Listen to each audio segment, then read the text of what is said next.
Amid the Democrats' celebration over their success in turning out a huge number of black voters in the Senate election in Alabama, party leaders, activists, and operatives are seeing a vivid message to increase outreach, mobilization and investment in minority communities. In the wake of Doug Jones's victory Tuesday over Roy S. Moore, some Democrats are making the case that the party erred in recent years by failing to put enough of its resources into engaging with black communities, who helped produce the stunning upset in Alabama on Tuesday and who turned out heavily in Virginia last month as well. The discussion comes in a year in which the party has debated its mission.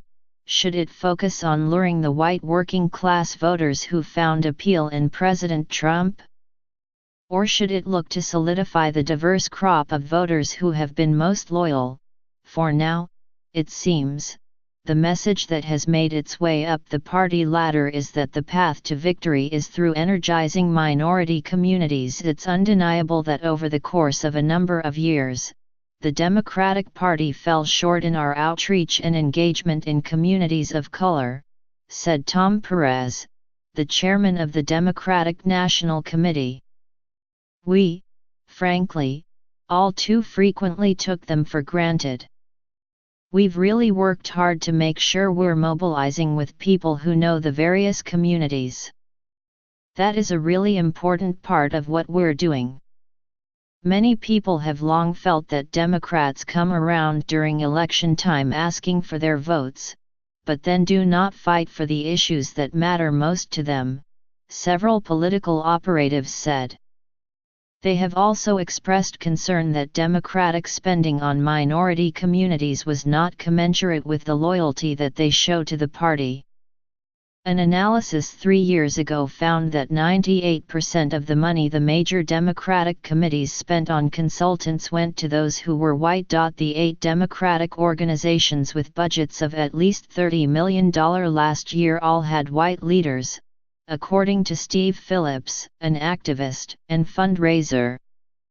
Mr. Phillips also found that of the first $200 million that independent Democratic groups allocated during last year's presidential election, none of it went to mobilizing black voters. Some say they are seeing the beginnings of a shift, after black voter surges in Virginia and Alabama. About 30% of the electorate in the Alabama Senate race was black, according to CNN exit polls, making the black share of the vote in that election higher than it was in both of Barack Obama's presidential victories.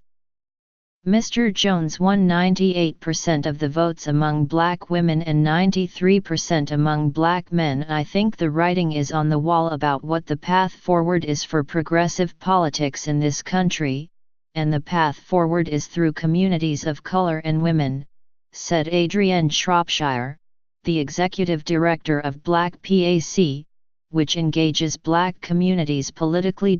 Ms. Shropshire's organization received about $600,000 for the Alabama race from Senate Majority PAC, which aims to elect Democrats to the Senate. What it did with that money was very targeted engagement with black voters, Ms. Shropshire said. Black PAC representatives, as well as other black-led political organizations and community groups deeply rooted in the state, knocked on more than 500,000 doors and made tens of thousands of phone calls. They talked to potential voters about issues like health care, criminal justice reform and access to quality education. They stressed that they were building an infrastructure that would continue to work in communities after the election. They tapped into black churches and historically black colleges and universities.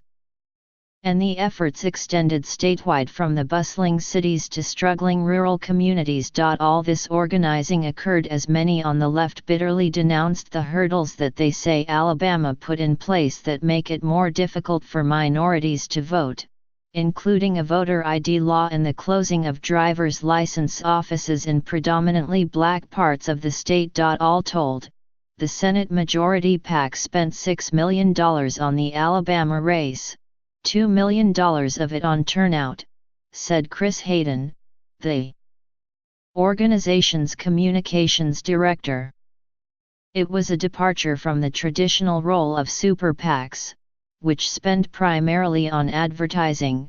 Mr. Hayden said, "I think we continually need to look at better strategies about how to reach voters," Mr. Hayden said, adding that working with community groups was crucial. "This definitely has to be more a part of it than it was in the past." Mr. Jones campaigned with several prominent black leaders in the state and funded some turnout operations. The DNC spent about $1 million on engaging black and millennial voters, Mr. Perez said. That included hiring black consultants who mobilized voting efforts through churches and colleges, he said.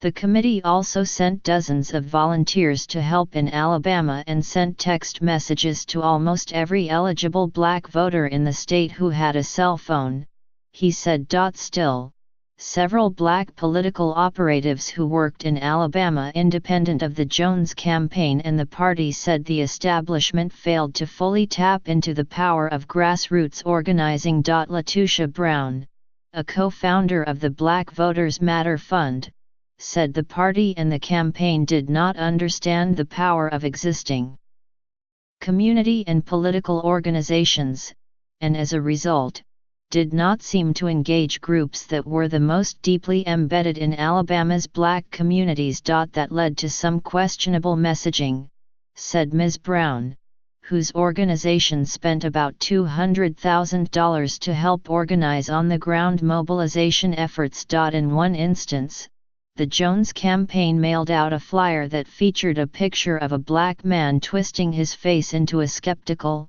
somewhat comical expression, beneath a provocative headline. "Think if a black man went after high school girls.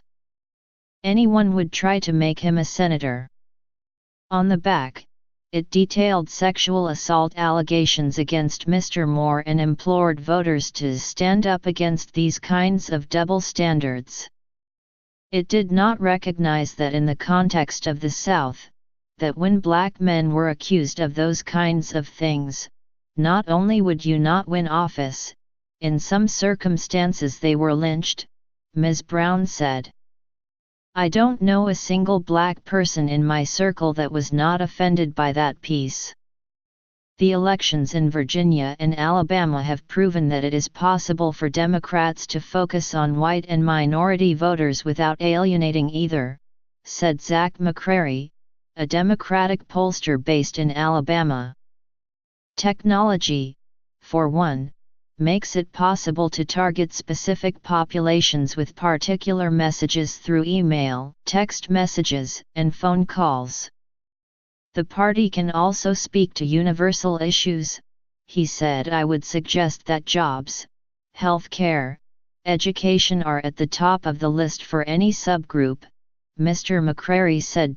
"Democrats will also have a lot of success if they help bolster local organizations that work daily on some of those issues in their state houses and city halls," Ms. Brown said. "You help build up state power in those communities so that when we're doing fights on behalf of the party in state elections, or the gubernatorial races, you've got these infrastructures that have been strengthened," she said. "But much of this starts with breaking down old stereotypes of what minority-led political organizations can do," Ms. Shropshire said. "People often assume that such organizations are only good for knocking on doors and turning out black voters, but not for strategic advice on winning elections," she said. "I think that there's a reality in the progressive political ecosystem where minorities aren't always trusted to actually lead the work," Ms. Shropshire said. "There's a way in which progressive politics needs to see itself in a very different way. It actually needs to change quite quickly."